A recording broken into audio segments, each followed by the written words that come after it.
Qué contento me siento poder estar nueva vez con ustedes en sus hogares, también a través de los recursos de las redes sociales y las nuevas tecnologías. Yo soy Patricio Peralta y me complace compartir cada sábado a las 6 de la tarde esta consulta médica con un ramillete de informaciones, de entrevistas y todas estas informaciones que en el orden de la salud se producen a nivel nacional e internacional. Por eso nosotros en esta primera parte de nuestro programa queremos compartir con ustedes nuestro informe de salud. Es un segmento en donde les presentamos un compendio de las informaciones que han ocurrido en nuestro país y en todo el mundo durante esta semana. Y de inmediato vamos a compartirle la rueda de prensa, la última rueda de prensa del Ministerio de Salud Pública, en donde 2.085.000 personas se han colocado la tercera dosis de la vacuna contra el COVID-19, cuya obligatoriedad inicia a partir del día 21 de este mes. En tanto, el país se apresta para la inmunización de niños de 5 a 11 años en los centros escolares, la que se hará con 2 dosis de la vacuna de la farmacéutica china Sinovac, de acuerdo con lo que se establece en la resolución 006-2022 emitida por el Ministerio de Salud Pública. Desde el lunes 14 de febrero inicia la campaña masiva de vacunación, luego de que fuera pospuesta el pasado lunes. Mediante la citada resolución, el Ministerio de Salud Pública habilitó el esquema de vacunación contra el coronavirus para toda la población mayor de 5 años de edad, a los que se aplicarán 2 dosis de la vacuna fabricada por la farmacéutica china Sinovac, aplicadas con un intervalo de 28 días entre la primera y la segunda dosis de la vacuna. El proceso de inoculación para niños de 5 a 11 años será con la vacuna Coronavac, y se aplicará la misma dosis que en los adultos, ya que el biológico es inocuo, mientras que se está en proceso para adquirir el biológico de Pfizer, cuya dosis viene específica para los menores. El doctor Eladio Pérez, viceministro de Salud Colectiva, dijo que lo esencial es que ya está en marcha el proceso para proteger a ese segmento de la población del contagio del virus del SARS-CoV-2. Recordó que la vacunación en niños y adolescentes no es obligatoria. El plan de vacunación para niños se realiza en las escuelas, facilitando así también la autorización de los padres. Pero que además de las escuelas se aprovechará los centros ya establecidos para optimizar los recursos, pero no descarta que se abran centros específicos según sea la necesidad. En niños hay lo que se llama una población cautiva. Por esa razón, para optimizar los recursos y sobre todo en un contexto donde se necesita una autorización de los tutores o padres, pues entonces se aprovechará el contexto de las escuelas. Eso no quiere decir que no se vayan a abrir centros específicos o que se pueda incluir dentro de los centros que ya están habilitados.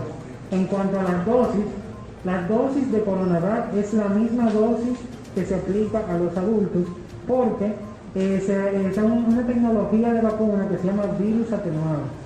En la resolución, Salud Pública recuerda que la vacunación a los niños fue aprobada por el Colegio Médico Dominicano y las sociedades médicas especializadas en reunión con el Gabinete de Salud el pasado 8 de noviembre.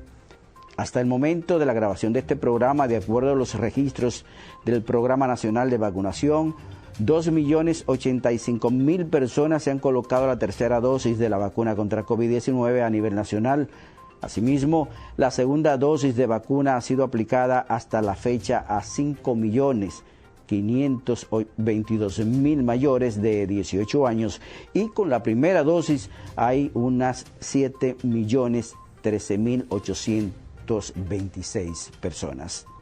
El país ha colocado hasta la fecha 14.962.295 dosis de vacuna contra el COVID-19 de diferentes casas farmacéuticas, entre ellas Sinovac, Pfizer y AstraZeneca. Mientras la tarjeta de vacunación con la tercera dosis de esfuerzo debe ser exigida a partir del 21 de enero para el uso de servicios y lugares colectivos.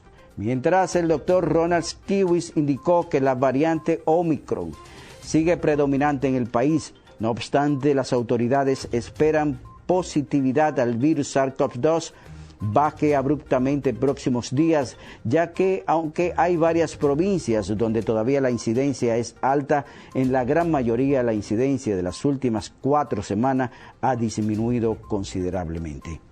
Y el presidente de la República, Luis Abinader, anunció esta semana en un recorrido por varias provincias del sur del país que se estudia el diseño para la construcción de un hospital regional traumatológico en Azua, específicamente en el Hospital Taiwán, y una ciudad sanitaria en Barahona, con las más variadas especialidades en materia de salud. También anunció la construcción de otro traumatológico en el Hospital de la Altagracia de la zona este del país. Reconoció que ni en la región sur ni en la zona este hay hospitales traumatológicos y que a pesar de las enormes limitaciones fiscales que tiene el gobierno, esos proyectos están en proceso de diseño y planificación para insertarlos en los presupuestos de los próximos años. El mandatario aseguró que el Servicio Nacional de Salud cuenta con el presupuesto para invertir varios hospitales dentro del Plan Nacional de Reparación de Centros Hospitalarios. Y en otra información, esta semana el Colegio Médico Dominicano manifestó su oposición a la modificación de la ley 253-12 del Código Tributario, la que, según los profesionales de la salud, afectaría severamente sus ingresos. El doctor Zenén Cava, presidente del gremio médico, calificó de adefesio antijurídico y expresó su preocupación por la norma general sobre incorporación, permanencia, exclusión y declaración jurada en el régimen simplificado de tributación 04-2022 de la Dirección General de Impuestos Internos. Según explicó Cava, esta disposición obligaría a los médicos a tributar más impuestos de sus salarios. Se pretende cometer un atropello y al mismo tiempo una vulneración de nuestros derechos salariales, ya de por sí menguado por el alto costo de la canasta básica, manifestó Cava. El galeno advirtió que se mantendrán en pie de lucha hasta detener la modificación y dijo que la DGII, que los médicos dominicanos no pagarán esa norma, que la crisis la paguen los poderosos, no los trabajadores asalariados. Mientras la Dirección General de Impuestos Internos desmintió las afirmaciones de sectores médicos sobre la supuesta creación de nuevos impuestos a través de la norma 04-2022, catalogando de elusión impositiva el doble aprovechamiento que algunos profesionales obtienen de las exenciones al pago de impuestos sobre la renta. La entidad recaudadora definió la aplicación de la norma 04-2022 con la que busca determinar un proceso que funcione para incorporar, excluir o mantener en el régimen simplificado de tributación a los contribuyentes.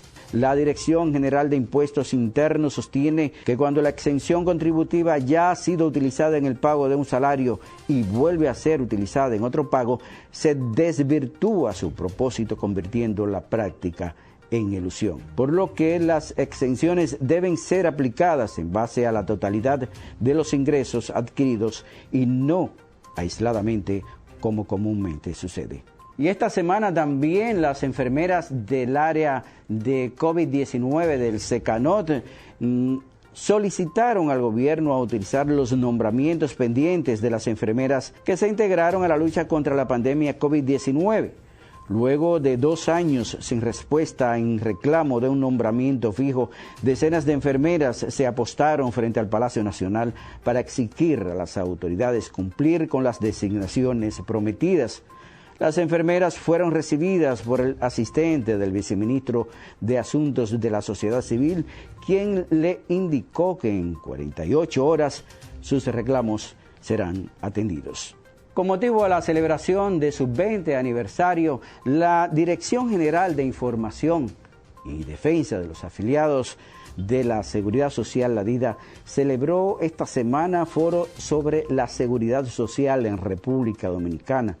Ministros, directores, representantes de las organizaciones sindicales, empresariales, profesionales de la salud y de todos los sectores vinculados al Sistema Dominicano de Seguridad Social se dieron cita en el foro La Seguridad Social en República Dominicana, nueva visión de cara a la gente, en el marco de la conmemoración del 20 aniversario de funcionamiento de la DIDA como entidad del Sistema de Seguridad Social, en donde también la DIDA reconoció los aportes del expresidente Hipólito Mejía a la seguridad social.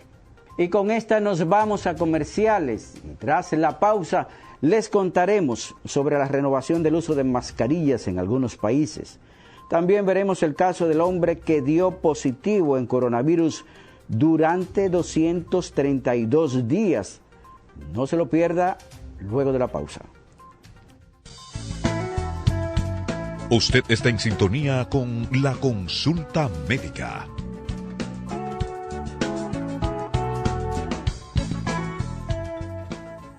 Continuamos en esta consulta médica. Yo soy Patricio Peralta compartiendo con ustedes algunas de las informaciones, las más trascendentales durante la semana en el orden nacional, y ahora quiero compartir algunas de las informaciones ocurridas en el orden internacional. Y la Organización Mundial de la Salud de Europa receló esta semana de la idoneidad de obligar a vacunarse contra el COVID-19, que considera un último recurso, e hizo una llamada a impulsar medidas para estabilizar la pandemia.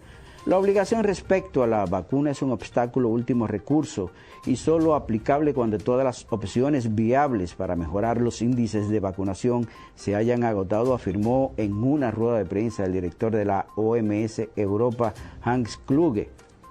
Aunque la coerción se ha mostrado eficaz en algunos casos, está muy ligada al contexto específico, sostuvo Kluge, que avisó del efecto que podría tener en la confianza de la población y se mostró partidario de hacer todo lo posible para convencer a la gente.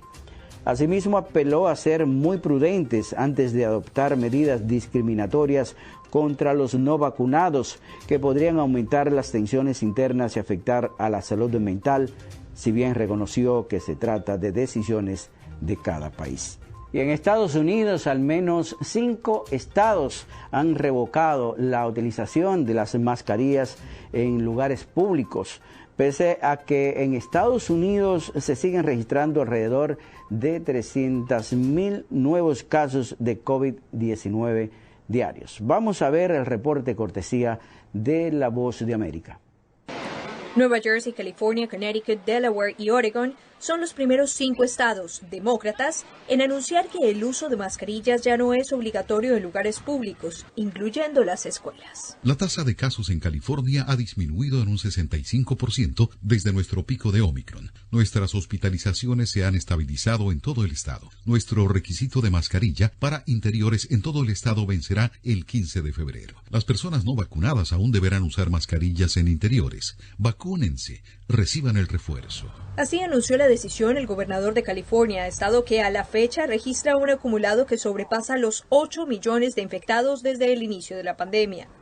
La fecha de expiración de la norma varía según el territorio señalado y Connecticut, por ejemplo, dejó a potestad de los alcaldes la fecha de remoción, mientras Nueva York mantiene la instrucción. Al otro extremo, Texas insiste en la negativa de que una norma de este carácter pueda ser aplicada. En Estados Unidos ya son más de 900,000 las muertes por COVID, y por esta razón miembros del Congreso guardaron un minuto de silencio en las escaleras del Capitolio. Entre tanto, manifestaciones siguen teniendo lugar en Nueva Zelanda por el manejo de la pandemia.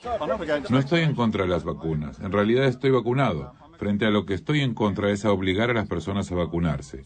Creo que es vergonzoso forzar la vacunación a personas que no quieren. Mientras tanto, un estudio en Israel develó que pacientes con deficiencia de vitamina D que habían contraído el virus registraron mayor afectación que quienes tenían buenas cantidades de esta vitamina en su organismo, pero aclaran que la vitamina D no debe ser administrada en reemplazo a la vacuna o como antídoto ante la enfermedad. Laura Sepúlveda, Voz de América. Y a menudo y erróneamente se ha creído que los efectos del COVID en los menores de edad son leves y que de llegar a contraerlo sería de manera asintomática o casi imperceptible. Sin embargo, el coronavirus afecta a los niños de muchas maneras, dejando en algunos casos secuelas físicas y mentales. Una pediatra de la Clínica Mayo en Minnesota, Nushen Amenudin, ha visto de primera mano cuánto ha pesado la pandemia sobre sus pequeños pacientes. Según cuenta Amenudin en un encuentro virtual que sostuvo con algunos periodistas de Latinoamérica, un efecto secundario particularmente raro y grave del COVID-19 es el síndrome inflamatorio multisistémico en niños, MIS-C por sus siglas en inglés. La pediatra destacó que entre los niños que contrajeron el síndrome inflamatorio multisistémico, la mayoría no se había vacunado.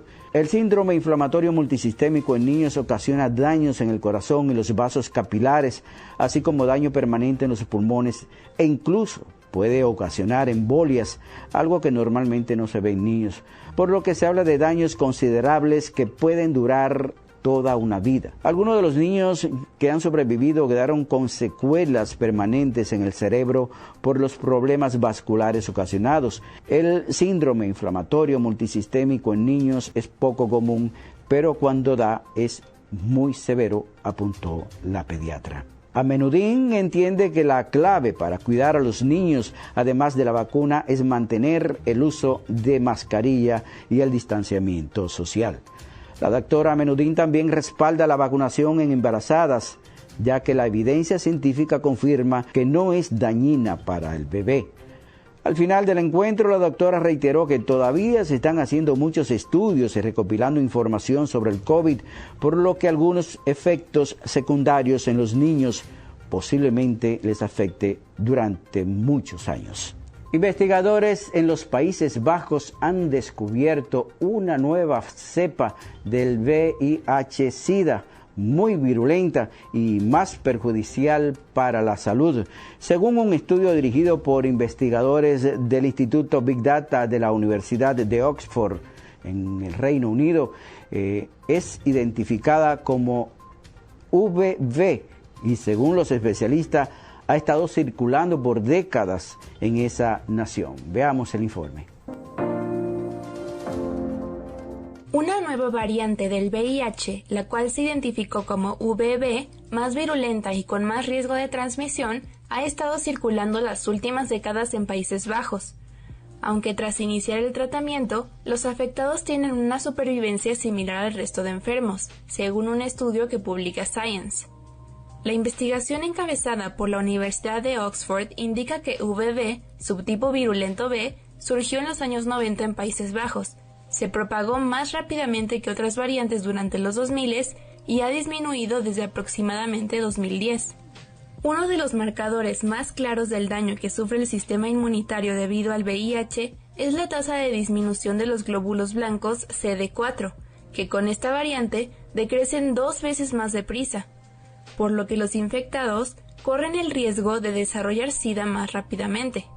Sin embargo, una vez que comenzaron el tratamiento con antirretrovirales, los individuos con la variante VB tuvieron una recuperación del sistema inmunitario y una supervivencia similares a los infectados con otras cepas del VIH, señala el estudio. El hallazgo de esta variante subraya la importancia de las orientaciones que ya estaban en vigor, que las personas con riesgo de contraer el VIH tengan acceso a pruebas periódicas para un diagnóstico precoz, seguido de un tratamiento inmediato, agregaron. Afirman que encontrar una nueva variante es normal, pero una con propiedades inusuales, en especial mayor virulencia, no lo es, destacaron los responsables. El equipo cree que la variante VB surgió a pesar del tratamiento generalizado en Países Bajos, no a causa de él, ya que un tratamiento eficaz puede suprimir la transmisión. Aunque los hallazgos muestran que el linaje del VIH probablemente surgió de novo en torno al cambio de milenio, los extensos cambios en su genoma hacen difícil discernir los mecanismos que subyacen a su elevada virulencia. Ahora les compartimos un caso de un hombre que dio positivo al COVID-19 durante 200 232 días. Investigadores del Instituto Pasteur de Francia y de la Universidad de Sao Paulo y la Fundación Osvaldo Cruz de Brasil han documentado el caso de un hombre de 38 años que siguió dando positivo en COVID-19 al menos durante 232 días. De los 38 casos que rastreamos, 2 hombres y una mujer fueron atípicos en el sentido de que el virus se detectó continuamente en su organismo durante más de 70 días, explica Marielton de los Pasos Cuna, primer autor del artículo que se ha publicado en revista científica Frontiers of Medicine. A principios del 2021, otros investigadores brasileños informaron de casos similares. El caso del hombre que siguió dando positivo para el coronavirus durante 232 días de abril a noviembre del 2020, tras lo cual dio negativo 3 veces por PCR, tiene VIH, el virus que causa el SIDA desde 2018, pero no tiene carga viral detectable gracias a la terapia antirretroviral. Sean misericordiosos, así como el Padre de ustedes es misericordioso. Estar al lado de los que sufren en un camino de caridad es el mensaje del Santo Padre Francisco en ocasión de la celebración de la 30ª Jornada Mundial del Enfermo, dirigido a las instituciones sanitarias, iglesias católicas locales y a la sociedad civil. En sus palabras, el Papa Francisco reconoce que todavía queda mucho camino por recorrer para garantizar a todas las personas enfermas, principalmente en los lugares y en las situaciones de mayor pobreza y exclusión, la atención sanitaria que necesitan, así como el acompañamiento pastoral para que puedan vivir el tiempo de la enfermedad unidos a Cristo crucificado y resucitado. El Santo Pontífice reconoce a los médicos, a los enfermeros, técnicos de laboratorio, al personal que asiste a los afectados y a los voluntarios, resaltando en los agentes sanitarios su servicio al lado de los enfermos, realizado con amor y competencia, trascendiendo los límites de la profesión para convertirse en una misión. En el marco de la 30ª Jornada Mundial del Enfermo, las actividades conmemorativas en República Dominicana, la Coordinadora General de la Pastoral de la Salud de la Arquidiócesis de Santo Domingo, Sor Trinidad Ayala Dames, informa que la entidad se adhiere a la difusión del mensaje papal, así como a la conmemoración mediante el desarrollo de diversas actividades de promoción de la salud y evangelización organizadas en diversas parroquias del país. ¿Sabía usted que cenar tarde, al menos 2 horas antes de cenar, puede aumentar hasta un 50% el riesgo de padecer diabetes? Según un nuevo estudio de la catedrática de la Universidad de Murcia, Marta Garaulet, en colaboración con la de Harvard y el Hospital General de Massachusetts de Boston, de acuerdo con los investigadores, cenar a una hora muy cercana al momento de meterse en la cama afecta a la tolerancia de la glucosa. La culpable de esto es la melatonina endógena, que se produce durante la noche cuando se acerca la hora del sueño y que está implicada en las alteraciones de la glucosa que se producen en el metabolismo. Además, aquellas personas con una variante genética en el receptor de la melatonina denominada MTNR1B tienen un mayor riesgo. Los resultados sugieren como principal novedad que en presencia de alimentos la melatonina provoca que el páncreas reduzca la producción de insulina, lo que hace que aumente el nivel de azúcar en la sangre. El cuerpo comienza a producir melatonina en torno a una media hora antes de irse a la cama y estudios previos ya establecieron que se considera una cena tardía aquella que se produce aproximadamente 2 horas antes de dormir. Bueno, a cenar todos temprano, ¿verdad? 2 horas antes por lo menos, para así evitar el aumento de la glucosa y de la diabetes. Nos vamos a la pausa y al volver vamos a conversar con el psiquiatra José Mieses Michel, presidente de la Fundación en Apoyo a las Personas con Enfermedad Mental, sobre los indigentes mentales de las calles. No se lo pierda luego de la pausa.